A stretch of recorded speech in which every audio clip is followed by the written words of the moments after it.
All right, guys, welcome. Just want to welcome everybody here to another episode of Renew Your Finance. We are got another great topic for tonight. We're going to start moving a little further into the actual steps and start putting together, helping you guys develop a game plan. Have Rondell give us a quick recap of how we got here, and then we're going to kind of jump right in from there. But thank you guys again for joining us tonight. All right, thank you, Adrian. Mhm. So just a recap of where we come from and to where we're going into tonight. So again, as we talked about it last week, we first began talking about our why and why we doing or why we're doing what we done or why we're doing what we're about to begin. And from there, we had transition and we briefly touched on the negative connotation that surround the word of budgeting and explore that a little bit. And the reason why we explored that at that particular time is just was like a preface as you read in the beginning of the book to get you set for what are you going to be experiencing tonight. And then last week, if you was here joining us last week, we discussed our mindset because we believe if your mind is not ready to not only go on this journey that we're about to begin, the foundational steps that we're going to go over tonight, or the foundation that is going to be laid out here tonight, the likelihood of you being successful is not that likely. We also touched in that meeting about being contentment. We explored a great deal about contentment during that last week's session, and also having a great support system around you.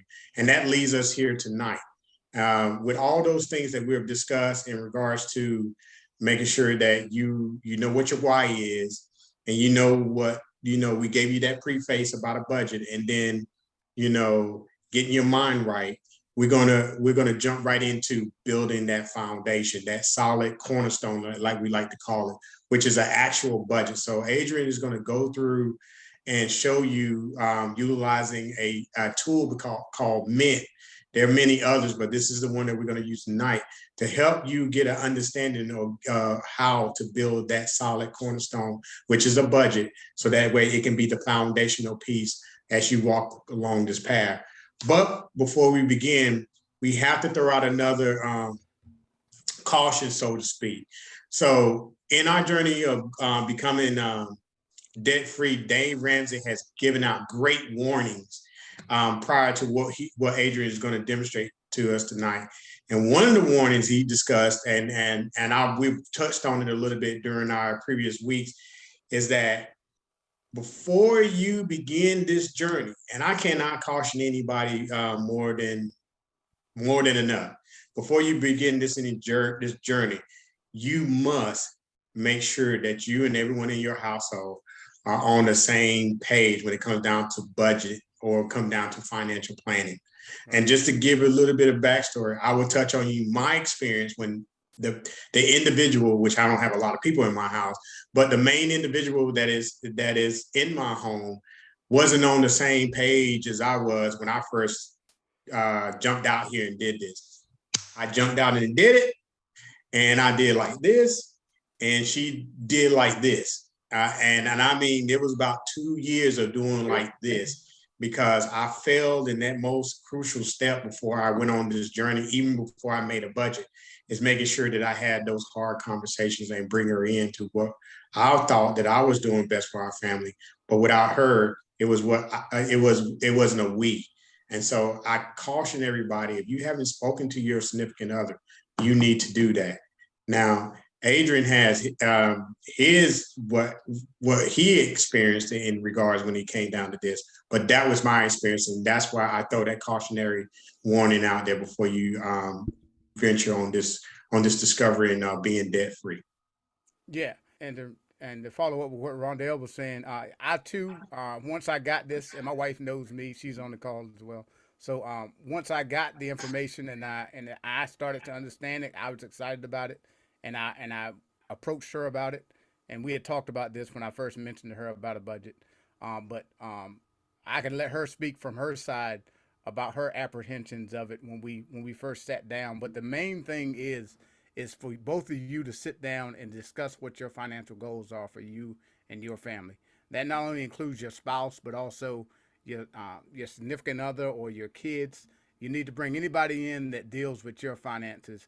Um, and for anyone that's single, you have a little bit easier road. You only have to worry about yourself. You don't have anybody telling you, what you can and can't do, and have to deal with that. So, but this is one of the key things that's very important to this process working, and you achieving your goals, is to sit down with your family and listen to your spouse, listen to your kids, and kind of explain to them, why we're making this change from the way we were doing things.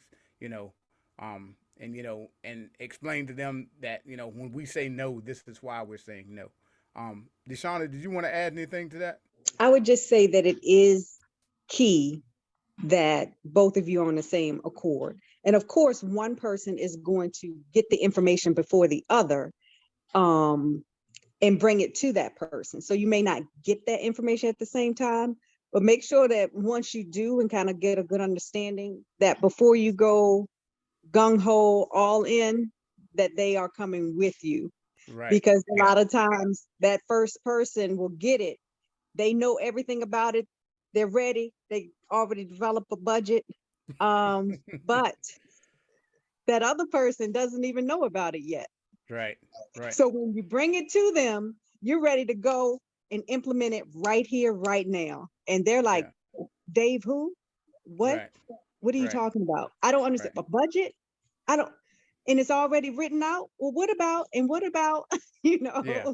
Yeah. So just make sure that you give that other person an opportunity to have the same level of understanding about it that you do before trying to move forward with it. Right. Mm-hmm. And Yeah. that's key. So Yeah, I would tell you it set me back at least a year and a half for not doing that initial step. Right. Well, excuse me. First of all, I'm using the wrong verbiage in there. It set us back. I set us back at least a year and a half by not doing it properly at the beginning. Let me just say that. I take full responsibility for what I've done in that crucial initial step in this whole process. But if you do that and you get to the point where, okay, you and your wife got together and y'all done that and y'all sat down and it makes sense, and she and he, because it's both coins, side of the coin, and they're like, okay, let's go forward. Then you need to proceed to the very first step in the 7 baby steps. And that's having a starter emergency fund of $1,000. And before we start talking about the significance of the number, I want to throw out there to the audience or those who just joined us. I see you, Kai, and I'm pretty sure Osby may be with you somewhere in there. But what is the significance or the importance thereof to have a starter emergency fund? Is it important, or is there any significance of having a starter emergency fund? So I'm just going to put that out there and post that to the group. Yeah. All right. Yeah. Well, all right. And go ahead, Karen. Mm-hmm. No, I was just going to say you need to have an emergency fund because things come up that you're not expecting. Mm-hmm. And if you don't plan for that, then it can throw you off. Right. And throw off what you put in place. And one of the key things, and I'll let Osby and his wife Kai chime in too, as far as, so what we're talking about is after you've had that communication, Osby, with your significant other, your spouse, your children, about what you're thinking as you get ready to start this journey, and you because it's a cultural shock. It's a significant change from the way we were doing things for most households.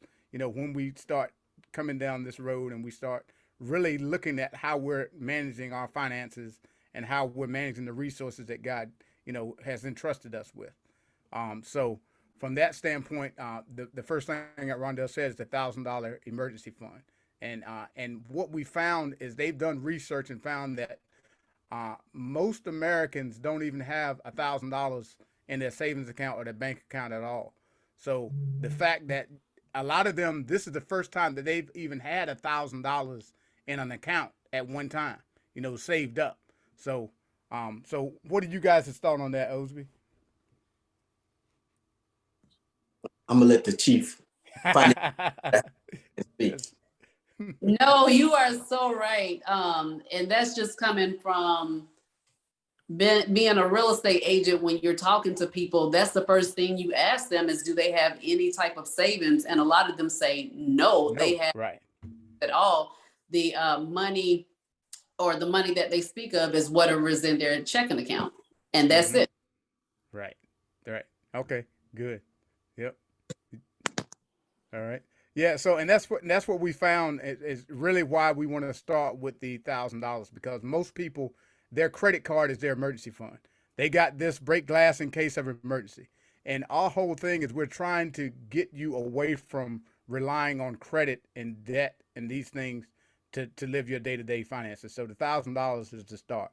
And that's what that is for those, any kind of thing that car needs work done to it, some kind of medical emergency or something breaks in the house. You have, this money sitting aside. So now you don't have to go pull out a credit card and charge this.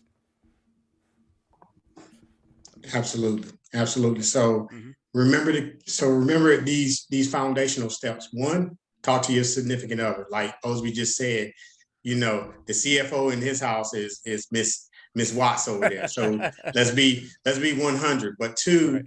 If you don't want to go back to the master and continue to ask the master for what is theirs, and you truly want to be free, you first have to make that initial step and develop that emergency fund, because it's not that troubled waters will not come. It's just when they come, you have some type of preparedness there to navigate or overcome those troubled waters. But another tool that Adrian is about to demonstrate for us in here shortly is the foundational tool that we all need to establish. Even when you establish your $1,000 emergency fund, that is a budget.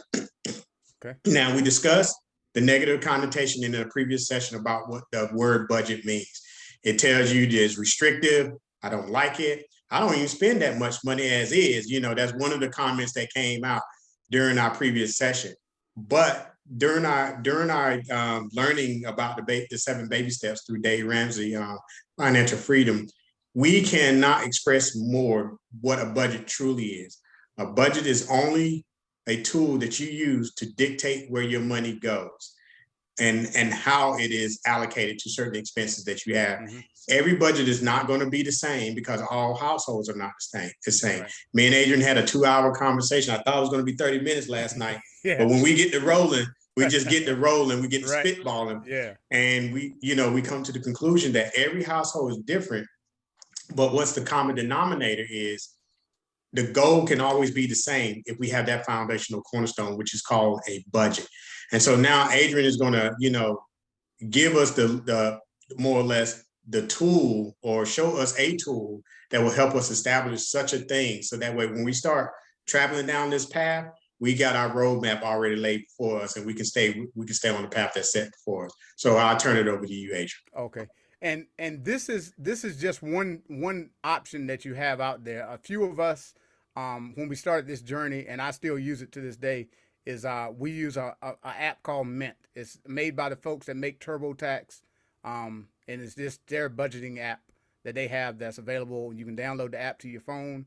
I like using the web interface for mostly doing it because it's a little more in depth as far as setting up your budget. You can do your zero-based budget using the app.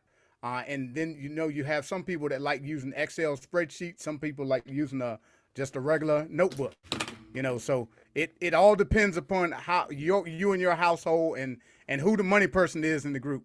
Because, each household has that person that likes looking at these numbers. See, there you go. So however, this is just one tool that you can use, for people that that want something a little more easier to keep track of it. One of the things that I liked about Mint is, one, it was free, because as you're on this debt-free journey, you're trying to cut costs, wherever you can. So if you can get something without having to pay a monthly fee, I'm all for it. And that's why I chose Mint over some of the other budgeting apps out there. There's, Dave Ramsey has an app. He has a free version of it, but you have to manually put your transactions into that. But if you pay for the paid version, you can link your bank account to it, and it'll download your transactions automatically into it. But with Mint, you can already do that as well, and it's free. So the way Mint makes their money is they do advertise they do have advertisements on their app for like credit cards and all this other stuff. But anyway, but I'm gonna go ahead and just kind of show you guys, the app and just kind of give you an idea of what we're looking at here. And my daughter, she knows that we're doing these meetings, so she told me I could use her budget, and her she uses Mint as well, and this is gonna be a screenshot of her account. So, and I'll just kind of give you guys a quick overview of Mint. Is everybody able to see the screen? Okay. Mhm.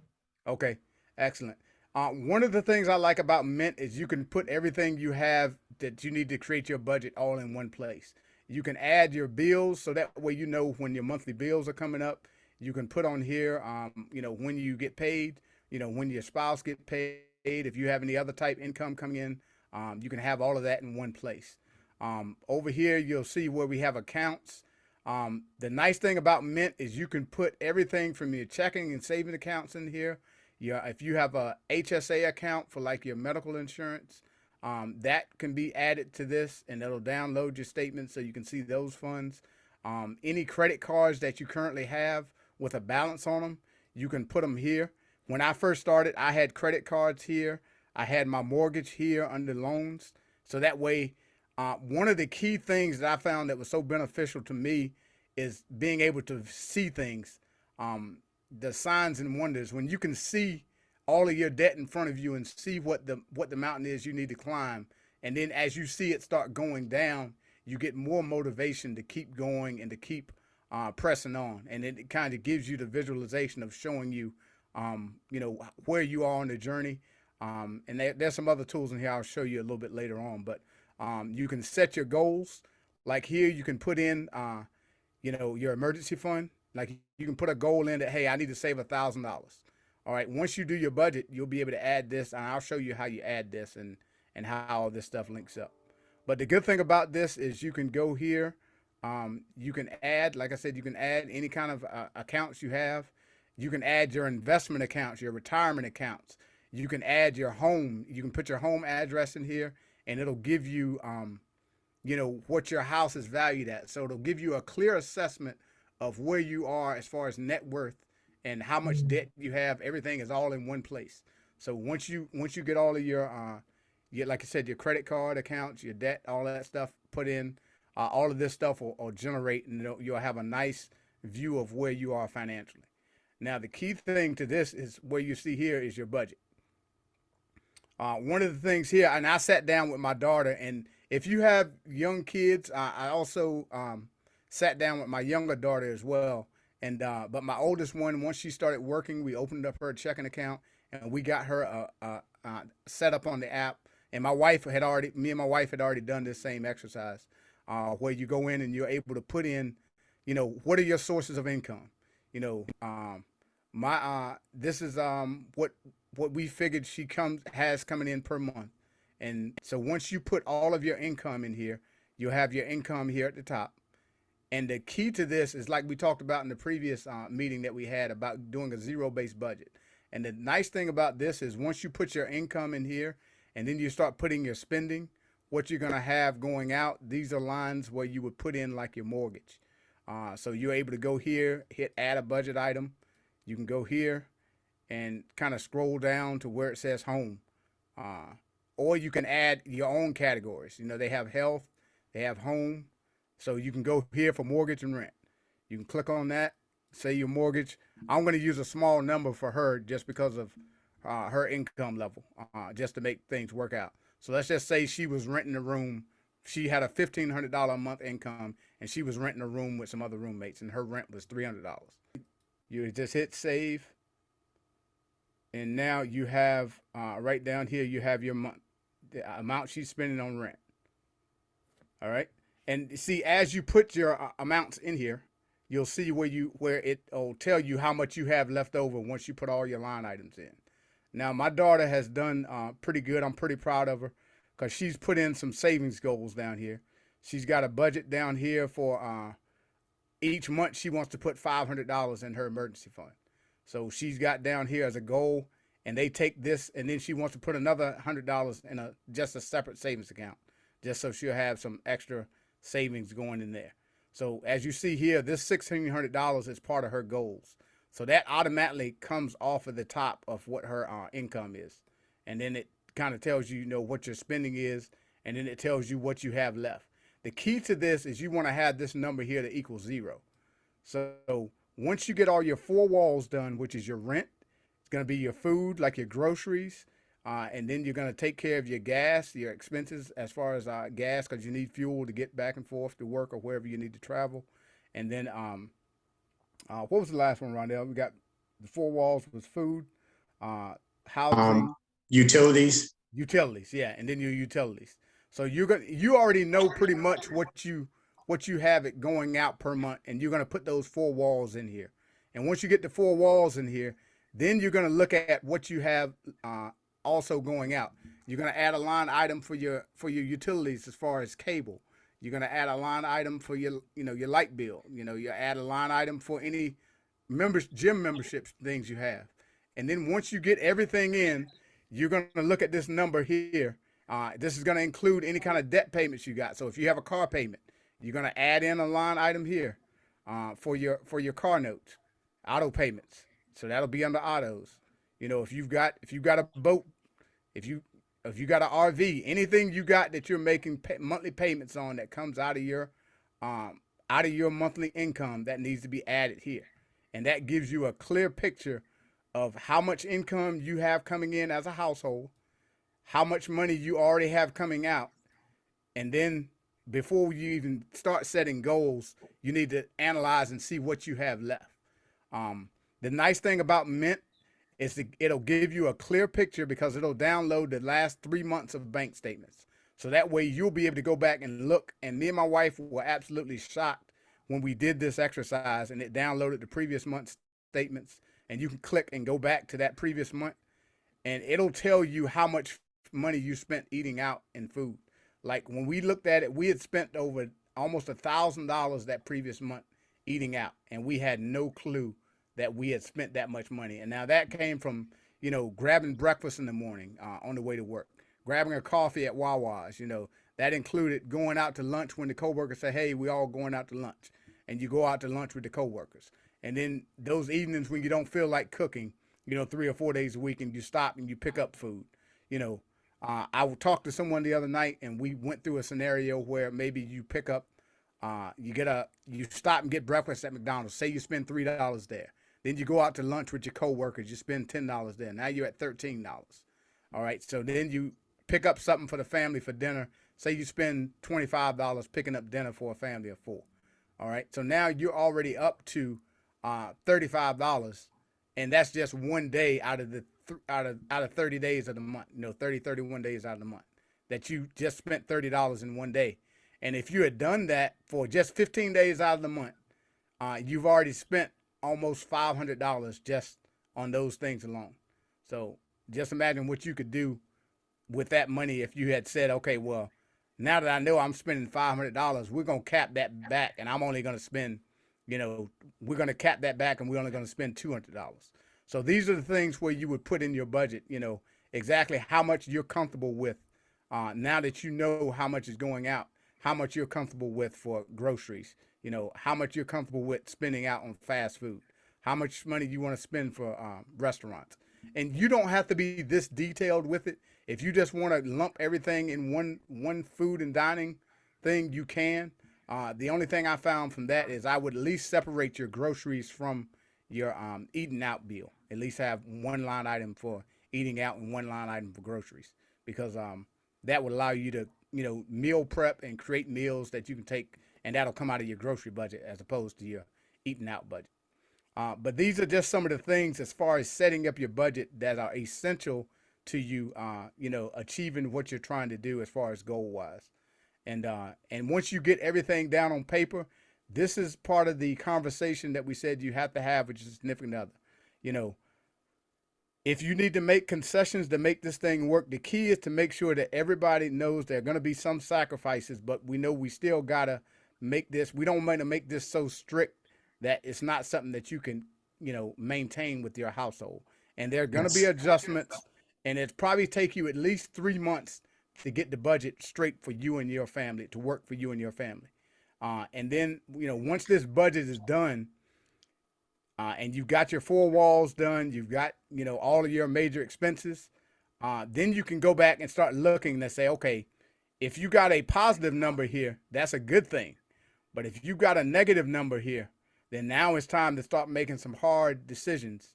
And this is with your spouse, and this is where you got to talk to the kids and say, we may have to cut back on things, or it may be a situation where you have to increase your income. You may have to take on some extra hours. You may have to, take on a part-time job in order to achieve, your financial goals from this point.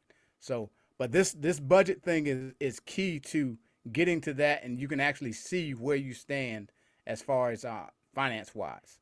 And like I said, a lot of people thought that a budget just meant what you couldn't do, but all a budget is just basically you're telling, you got your income here at the top, and now you're telling your money where it's going. Like for instance, right here, my daughter's got for her tithes and offering, she's already allotted $150 going for her tithes and offering based off of what she's going to be bringing in that month. And then she's got her goals set up here. So once you get through, for us, once you get your emergency fund set up, your next step is going to be trying to get, your debt snowball going. And we're going to talk about that probably in our next session about hitting up the debt snowball. And basically what that is you're going to list all of your debt. That's everything but your mortgage. So student loans, car payments, anything that you're making payments on. And you're going to list all of those things from smallest to largest. We're not concerned about interest. You may heard that, you pay out the highest interest items first, but what we found to be a little more successful for most people, because it's a mental thing, paying off the smallest debt first gives you that little win. So what if you had a debt and your highest interest debt was say 10 grand, and you've got a bunch of other small debts? Getting those small debts out of the way first gives you encouragement that, okay, I've got this, that's a win. But if you're continuously going and trying to get that biggest debt out of the way, then you're gonna get tired, and you're not gonna have those wins, and you'll think you're never gonna get there. So by starting with the smallest debt, you're gonna make the minimum payment on everything else, and all of your leftover that you find in your budget, you're gonna apply that towards your smallest debt. And once that smallest debt's paid off, you're gonna take that amount you were paying towards that debt, and then you're gonna apply it towards the next debt. So whatever that minimum payment is for the next debt in line, you're gonna take that money you were paying for the first smallest debt and apply it towards that. And what happens is, over a period of time, as you start paying these debts off, your debt snowball starts getting bigger. It's like a big snowball rolling downhill. And as you start accumulating and paying off more debt, now you've got more money available to you to throw at your debts. And that's the way that a lot of us were able to achieve and get through, paying off all of our consumer debt. The time period that you want to give yourself just as a baseline is this process for paying off your debt should be somewhere between 12 to 18 months. So most people take about 3 years, 2 to 3 years to pay off all of their consumer debt if they're focused and put everything in line the way that it should be.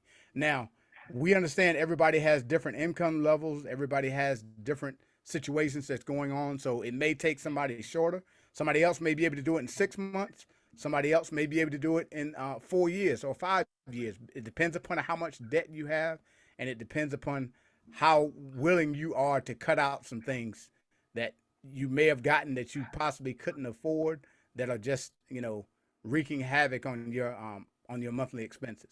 So these are things that you and your significant other need to sit down and really take a serious look in the mirror and decide if these things are worth the headache and the stress that it's putting on you and your family, and not having enough at the end of the month to meet even your basic expenses. So but that's the main thing with the budget. And like I said, this is just one app, this is just one avenue, and this is just one thing that I've used. This is what I taught my daughter to use. And like I said, it has the budget. You can do your goals. You can even go back, and I found this very helpful for me, is I went back and looked at the trends. And you can look at different things like what was your income over a period of time. So like if you pick up a second job or if you pick up overtime, you can kind of see how much you made extra this month. It'll give you a tally at the bottom. And some of these numbers are quite mind-boggling when you look at how much money we have go through our hands over a period of time. Like if me and my wife looked at this the other day, and we couldn't fathom that we had this much money that went through our hands, over the 3 years that we have been using this app. And it'll show you, you can go for the year, you can go all time, you can go the last 3 months. So it gives you a clear picture, and this kind of helps motivate you to do things differently than what you've previously been doing. So, but I just found this to be very informative and very good for me. Like I said, you can keep track of your investments, and this is where, once you get out of the debt situation, now you get into the wealth building portion of it, which we'll discuss later. But this will also give you a clear portfolio of what your net worth is.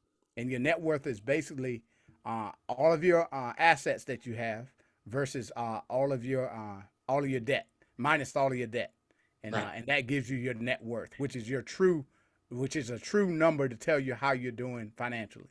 Um, you know, and a lot of people think it's your credit score, but your credit score, you can have a 850 credit score and have $3 in the bank, or you can have a 0 credit score and have a net worth of $3 million.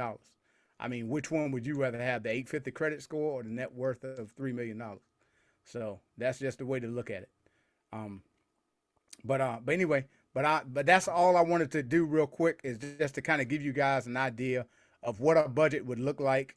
Like I said, this tool here has, like I said, all of your, you can add your cars, you can add your houses here to see what the value, and it's actually in real time will calculate the value of your house based on like I think they use Zillow to Yep. calculate the value of your house, and this will change as your house assessment changes over time. Same thing with your cars. It uses Carfax to give you a general idea of what your car is worth, and then you can keep up with your mortgages, any other loans you have outside of mortgages, your first, second mortgages if you have more than one mortgage on your house, or if you have rental properties and you have mortgages on those. You can get a clear picture of how much debt you have, how much income you have, how much money you have on hand. And like I said, it'll give you your net worth right up here at the top. So which that's the key number that you'll want to focus on, is your net worth and your debt, because those are the key things that we're concerned at, getting a handle on and getting things under control. So, so with that, but that's basically what we have as far as the budget and how that budget would work for you and your family. And like I said, it's key is to have that conversation, to have those open conversations. Like just to wrap up here, when me and my wife made this decision for Christmas, we told both of the kids that, hey, this is what we're doing. This is why we're doing it, because we want to leave you guys a legacy and we want to teach you what we weren't taught. So when we sat them down, and some people may find this hard to believe, but we told both of our kids, you both have $150 budget for Christmas. You can get that in cash. You can get that in gifts. You can get that in a combination of the two. But this is what we got because this is what we're doing. And I talked to family members. I told them, I said, hey, we're doing things a little bit different than we've done in the past. We've got some goals we're trying to achieve. And we basically told them, we're trying to get all this debt paid off. So we're not doing Christmas. Anything you were going to buy for us, you can use that to buy for something for yourselves. You have to make sure your yeses are expensive, your no's are cheap. So that means you'll give out no's all day long, but it's going to take something real important to get a yes out of you. That comes when family members say, hey, we're doing a family vacation. If you don't have the money for it, it's okay to tell them no. We're doing something else right now. In the future, we'll be able to go on vacation with you because of what we're doing now. But right now, we got some things we're trying to get in order, and it's okay to be able to do that. And a lot of us have a lot of pride, and we don't want people to think that we can't afford to do something. And it's not that you can't afford to do it, but you have more of a priority of what you want your money to do for you and your family. Because nobody is going to come in and pay your bills because you went on that vacation and you used up the money that was supposed to go towards something else. They're not going to be looking at you when you call them and say, hey, can I borrow X amount of dollars because I need to pay my rent, or I need to pay my mortgage. they're not. They'll call you all day long to get you to spend your money, but when it's time, to pay bills, nobody wants to. Nobody wants to hear that call. Oh, here it come again. So, but yeah. So you don't want to be that. So, but I'll turn it back over to Rondell now. But that's basically what we wanted to talk about as far as the budget and how important it is. And like I said, it's okay to say no. Yeah. So again, we want to make sure that we provide you that cornerstone. And what I mean by that cornerstone is that you had to be true unto yourself.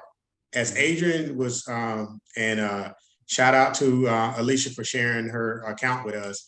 As Adrian displayed that information on the screen, you should have took notice in some of the line items, and no knock on Alicia at all, because I would tell you right now, there was several line items up there that I know that I habitually was doing on a day-to-day basis that was putting me further back where we wanted to be ultimately. And utilizing that example, that should give you some idea of how you should develop your budget. So one thing that you have to employ into your creation of your budget is transparency with yourself. If you're by yourself, that is, if you don't have anyone else, no other significant other, or you're not partner in some type of financial thing with someone else, rather, or your spouse. You have to be true on that thing, and that thing has to be so transparent, so that way when you both look at it, you both know you're inside that budget. That this is not a me thing or a she thing. I'm building this budget because you can't control your spending. No, it's we can't control our spending. And what we found out the most when we come down talking about budget, and some of those verbiages came out in some previous sessions, is that we hear divisional words when people are talking about budget. It's not a unison there. There's people talking about where my money, her money, where what she does and what I does. These things that come out, and it may be a slip of the tongue or a slight of the tongue, but we catch it and we realize that right then and there, the individuals that reside in that household are not on one accord when it comes down to the finances. And I will be honest with you, my wife and I wasn't. We were so far apart on two different spectrums when it came down to finances, and living in Europe, and you're kind of, everything is around you and all these things inside, and you got designer clothes and you got these, European hairdressers, whatever you name it. And, we found ourselves on like two different spectrums when we came there. And we were using those same words in conversations when it came down to finances. Well, what I worked all week, and what I do with my money is what I do. Right. Mm-hmm. Okay. Yep. Okay. Until it wasn't, and to be more transparent, it wasn't heated discussion. It was downright arguments. Right. That's what it produced. That's what it came to. We had downright hardcore disagreements about the subject. So when you build that budget, and I implore you to build it with your significant other that's sitting beside you, that y'all go through it together, or make sure you set her up or set him up for success. Hey, I'm thinking about this, and this is what I'm thinking about. Would you be open to me producing this tool for us, and keep it as such? Don't look at it as a mandate. Like this is, you're going to go and 20 lashes if you don't do this budget. But this tool that was going to assist us to go down that path where we ultimately want to be. And ultimately where we want to be debt free. We don't want to be enslaved to the master. If you owe someone, you're subservient to that individual. That's what the Bible teaches. Right. You're going to be enslaved to them. Right. You want to be free. You want to be those stewards that God calls us to be with the resources that he gives us. And me and Adrian talked about it today. If God gives us the 90 to operate with, if he's asking us for the 10th of of what we bring into the storehouse, then we're doing a poor job with the 90. And that's another financial lesson that God teaches us in the Bible, how to be great financial stewards of the resources that he gives us. So I want to open up the aperture a little bit to everyone that's on the call, and just get their feedback on some of the things they've seen. And do you have any questions on the tool that Adrian presented to you? Because again, like he stated, there are many out there, but the one that we come to understand that's most user friendly. There's some advanced ones out there by far, but some of them can get you confused because they're asking so much information that it can kind of throw you off and you don't know what exactly. Well, at least I didn't when I tried to use them. But I found that the Mint app is the most simplistic, but the most upfront app that you could possibly use in real time. So that way you can truly understand where you sit financially. So we're going to open it up and see if anyone has any questions about the demonstration that Adrian has given us on that particular app or the budget itself. Just want to say we agree with everything you brothers said, man. We actually had a budget meeting last night. And you still breathing? Yo. We do it. It's the first of the month. Gotta have that budget meeting. Right. So, exactly.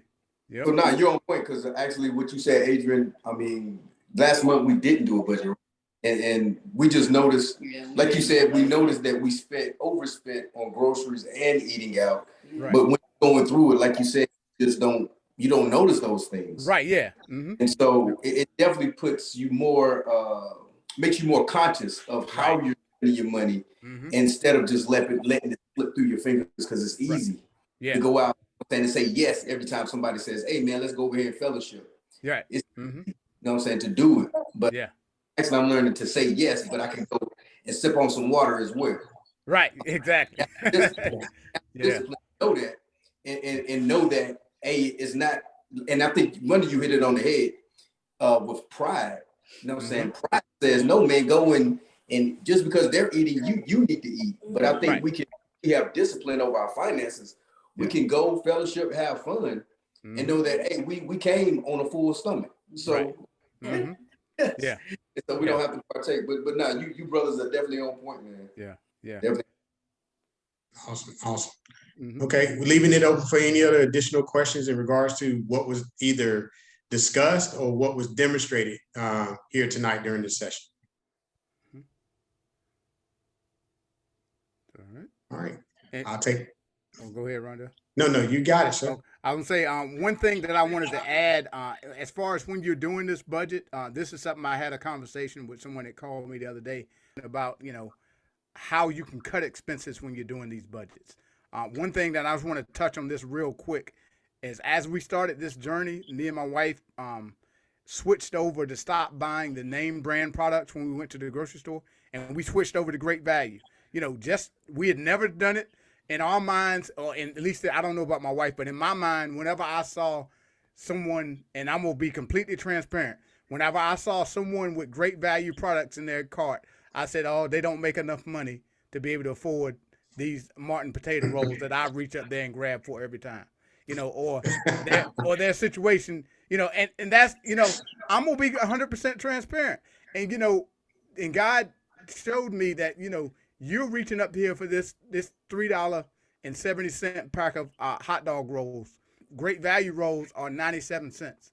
You just paid almost 4 times for these rolls just because it had Martin's on the bag versus getting the Great Value bread. And on top of that, how many times do you go in a restaurant and you order something, or you order a burger or you order a sandwich, and then you stop the waiter before they leave and say, hey, is that Martin's potato bread that you have back there? Because if it ain't, I don't want it. How many times have you stopped them and asked them that question? You happy to get whatever they bring back there for you, and you'll eat it without not one question. So why is it that when you go in the grocery store, you got to grab Martin's potato rolls, or you got to grab Wonder Bread, or you got to grab this? And when the restaurants are not giving you that same level of things, but yet you pay even more for their buns than you would for the Martin's potato rolls that you buy in the grocery store. But the reason I say this is because when you start on this journey, you're going to get creative in trying to find ways to cut your budget. Me and my wife cut our grocery budget down from about $500 or $600, to $700 a month down to like $300, a month. And we had a cart. I couldn't believe how much food we had in the grocery cart when I got up to the front and we checked out. And it came up to like $150. I said, there's no way we got all this food for $150. But you'll find, and my wife will tell you, we tried everything at least once to see if we could get by with it. Some things we couldn't get by. We had to go back to name brand. My wife wouldn't go for it. So, there was some concession there. But a majority of the stuff that we did, the kids couldn't tell any difference when they ate their ham sandwiches or their peanut butter sandwiches. They didn't say, "Dad, wait a minute, what is this? This is not Wonder Bread." Not one time did the kids say to me, "This is not Wonder Bread." So so I just put that out there, that there's things that we have to do and things we have to realize, and not stop letting our pride get us more and more into bondage and debt because we're trying to impress. We don't want people to think that we can't afford this. So if they come over our house and they see we got great value in the cabinet, then they think we ain't got no money. So I don't care what other people think. The thing that you want, the one thing that other people don't see is the thing that you want to have a lot of, and that's assets, your real estate, your investments, money in your bank account. We're so worried about impressing people with stuff they can see, and we have the stuff that they can't see. We don't have nothing in those funds, but we got a closet. We got a closet full of name brand items. We got Gucci. We got Louis Vuitton. We got more money in our closets than we got in our savings accounts. So that's a problem. So if you got more, if you go through there and you add up, you a shoe head and you got more money in shoes and sneakers in your closet that you can add up that you spent over the last 30 days Or that you got Tim's, in your bank account, then that's a problem. or Timberlands. Yeah, Timberlands, yeah. So I'm just gonna leave it on that. We let pride get us in a lot of debt and a lot of situations that we should not be in. And I think if you stop worrying about what other people think, and to be perfectly honest with you, the ones that have a problem or are gonna say something about what you're doing is probably worse off than you are. So they, it's a crab in a barrel mentality. They don't want to see you doing any better than them. So, but I'm gonna leave it at that. I'm gonna leave it at that. But yeah, but that's what we want to kind of close with on that, is don't let your pride keep putting you more and more in debt. This is your household. You run it how you want to, no matter what the other person thinks. Because when you're done with this, when your little short journey is over and you got all this debt behind you, and now when you go to work and the first 40 hours of your paycheck is yours and it don't have to go out to somebody else, then that's a whole different game plan now. Now when you go on a vacation and you can take those first class tickets when you want to go on a trip. You can take, your wife on hey, we going to Cancun next weekend, because your whole paycheck is your paycheck. When God asks you to bless this family, this family show up at the church and they struggling. You look at their tires and their tires balling on their car. You can go over to that family. Hey, I need for you to go up to Firestone. They're going to put 4 new tires on your car and they paid for it. God told me, now God just bless you with that. Amen. This is the kind of things that we'll be able to do when you got your money, available to work the things of God and to provide for your family. So, but on that note, we'll close. Rondell, did you have anything else that you wanted to? Yeah. So just to say, the miracle is already here. So the knowledge is already in the earth. We just have to apply in order to obtain the wisdom that God has set out for us. And this is one of the ways that we do this. And as we go further along, we're going to, again, like Adrian already hit on in this meeting, we're going to talk about that debt snowball. Yeah. Because it has to be explored. What is a debt snowball? And how do we actually achieve that snowball effect in order to take care of that big loan? There's some concessions, as Adrian has already stated, that we kind of touched on a little bit in the meeting, where you may have to take a PT, which I call it part-time, or you may have to sacrifice. And that's a word that we need to start exploring. Yep. What is sacrifice? So, and we understand the definition of, or we know what a true sacrifice is, because God has given that sacrifice. But we need to explore it in the context of finance. So as we go down this path and start becoming good stewardships of the resources that God gave us, you first need to build your cornerstone. We're not asking you to show us your cornerstone, i.e. your budget to us. We're asking you to show your budget to yourself or your significant other, and be true unto yourself when creating that budget. But I will tell you, I'm a firm believer. If you don't build it, then you'll never get out of the starting blocks. You'll be where you're at, or God forbid, you don't build it and you don't go buy it, and you tend to go back from it. And we already had some testimonies on the call tonight. You tend to find yourself you're doing worse than what you were doing, before you even built it. Like you're just grossly not following any type of structure, i.e., a budget, in order to help you get to your ultimate goal and being debt free, and ultimately being a good steward of the resources that God gave you. So we thank you all for joining us tonight.